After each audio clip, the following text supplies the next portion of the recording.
তারা মুহাজিরিন নবীজি সাল্লাল্লাহু আলাইহি ওয়াসাল্লাম সুপারিশ করবেন।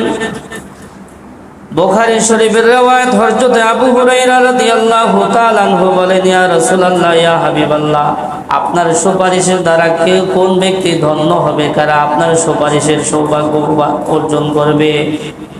আল্লাহর হাবিব সরকারে দো আলম বলেন, আবু হুরায়রা, এই বিষয়টা তোমার আগে কেউ জিজ্ঞাসা করবে না, সেটা আমি বুঝতে পেরেছি, কারণ এই বিষয়ে জানার প্রতি তোমার মধ্যে আমি যে কৌতূহল দেখতে পেয়েছি, কৌতূহল জানার প্রতি আগ্রহ দেখতে পেয়েছি।